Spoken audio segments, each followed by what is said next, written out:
На режимном телевидении вышел очередной блокбастер о вооруженном мятеже в Беларуси с Лукашенко в главной роли. По сценарию фильма задержанные оппозиционные лидеры Григорий Кустусев, Александр Федута, Юрий Зинкович готовили покушение не только на самопровозглашенного, но и на его детей. В планах захват ребенка, одного, второго, как получится, посадим в погреб. Кстати, в Гомельской области погреб подготовили. По версии Геббельс ТВ, вооруженный захват власти организовывался несколько месяцев при помощи польских и американских агентов. И только благодаря доблестным российским ФСБшникам трагедии удалось избежать.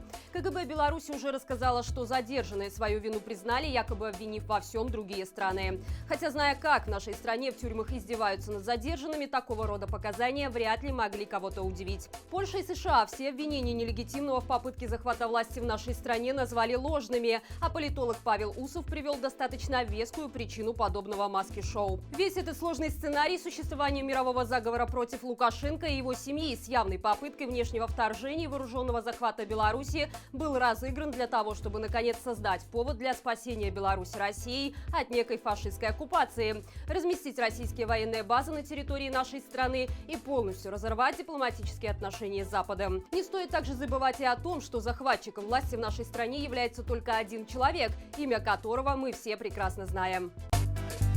Лекарства не дают, не учат, продолжают избивать. Отец 16-летнего Никиты Золотарева, которого приговорили к 5 годам и 1 месяцу воспитательной колонии за события 10 августа, рассказал Белсату, как в СИЗО издеваются над его сыном. Подросток болен эпилепсией и постоянно сидит в одиночной камере. Это крайне опасно, так как во время приступов он может упасть и разбиться о металлические нары. А приступы и судороги у него сейчас частые, так как лекарства давать ему отказываются. На организме негативно сказались также стресс и избиение. Мальчик постоянно жалуется на головные боли и головокружение. Кроме того, Никиту в СИЗО совсем не учат, а он там сидит уже 8 месяцев. Получается, что ребенок пропустил целый учебный год.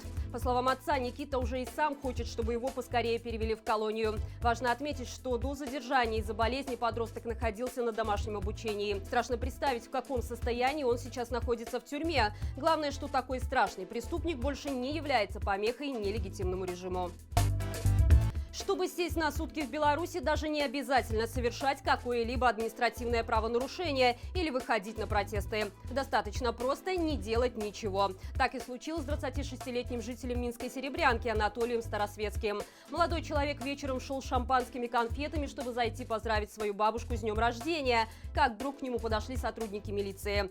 У парня были также обнаружены рекламные листовки его услуг мастера-ремонтника. За такое страшное злодеяние его задержали, в отделении сделали опись инструмента, шуруповерт, болгарка и другое. И приписали статью 24.23, заявив, что мастер бегал по двору с криками «Живи Беларусь!» и светил фонариком в окна, тем самым призывая людей присоединиться. На суде милиционер-свидетель заявил, что при задержании Анатолия у того с собой ничего не было. Анатолий предложил просмотреть опись имущества, но это ни на что не повлияло. Известная штамповщица судья Ленинского района Минска Татьяна Шотик присудила ему 15 суток ареста. За это время парень успел побывать сразу в 2 местах белорусского ада – на Окрестино и в Жодино, где сильно заболел, так как силовики специально открывали окна, горячей воды и матрасов осужденным не выдавали.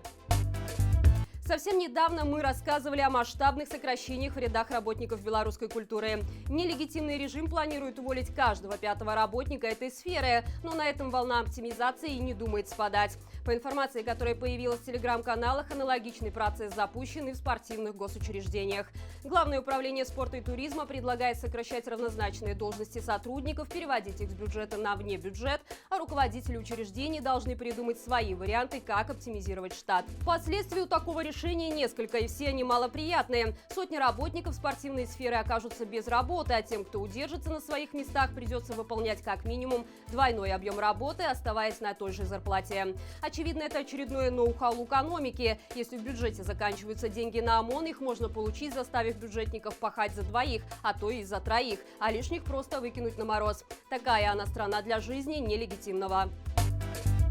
Белорусский фонд спортивной солидарности выставил на аукцион хоккейную клюшку сборной Канады, подписанную победителями зимних Олимпийских игр 2014 в Сочи. На клюшке, в частности, есть автографы Сидни Кросби, капитана и центрального нападающего Питтсбург Пингвинс, Дрю Даути и Ши Вебер, которые стали лучшими бомбардирами Канады на турнире, забив в общей сложности 7 голов, а также главного тренера сборной Майка Бэбкока, самого успешного канадского тренера в истории, выигравшего абсолютно все турниры со сборной, и других членов команды. Вырученные средства по традиции пойдут в помощь спортсменам, пострадавшим от репрессий в Беларуси. Пока текущая цена лота составляет $1500. Ссылку на аукцион мы оставим в описании к этому видео.